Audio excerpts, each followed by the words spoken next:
Now it's time to tackle the simple Adirondack chair that'll be positioned right there, one of my favorite spots here on the river. Now, I've got all the tools we need here. It's not going to take a whole lot of tools, and Alan is taking care of all of the lumber and getting it ready for us over here. We decided to kind of get under the shade here a little bit because it is really getting hot. What do you think, Alan? Well, I'm getting excited about building this, and I found a way to make it a lot easier for us. There you go. Got a set of plans. This is your classic Adirondack chair from woodcraft.com. Here's what's so nice about it. You've got step-by-step instructions, how-to photos. You've even got your materials list in here, Danny. So all we got to do is basically follow directions. And pictures, everything illustrated. Yeah, great. I think this will go real nice. So it's going to be a good project. All right, good. Well, what about the lumber? I know you were picking up some cedar. I don't see it anywhere. Well, I got another surprise for you. All right. I knew that you were on the road, had a little bit of time on my hands, so I actually took that cedar and come on, we've got everything cut out. All the pieces already cut. How about that? Man, sanded and everything. Oh yeah, awesome. Doesn't that look good too? Pretty good. Hey, you know what's interesting about this is that what made this so easy with these plans is that this also comes with full-size templates.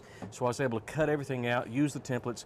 Actually, since we've got a lot of matching pieces, and I should say matching mirrored pieces, right? You don't want to use that template the one time. So I took the templates, transferred that to something harder, like, in fact, I used blue poster board. Oh, I got you. Then took the blue poster board to the cedar, cut it out. I actually used the bandsaw because you got all these strange shapes in here. Right, right. I guess you could use a jigsaw, though. Oh, if sure. If you didn't have that, just take a little more time and then sand it. Now, this is everything for the chair? This is the full chair right here. So all we got to do is assemble it? Well, all you got to do is assemble it. Wait a minute, wait a minute.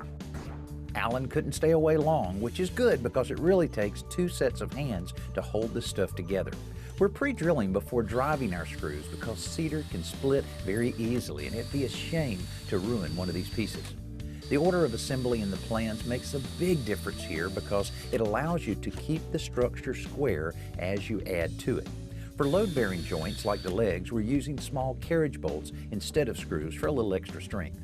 The carriage bolts are galvanized and the screws are coated deck screws, but if you want to spend a little extra money, you can also use stainless steel fasteners. In fact, you could also use another species of wood like fir to build this chair if you wanted to. That's the cool thing about a plan like this. It eliminates most of the trial and error, but you can still customize it to meet your taste, your needs, and your budget.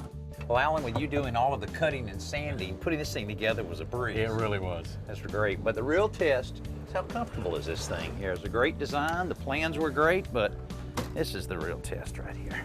And yeah, not too bad. Yeah. I could sit here for a while. Now, we used cedar to build this chair, and it's fairly resistant to the weather, but we're going to put a semi-transparent stain over it to protect it even more.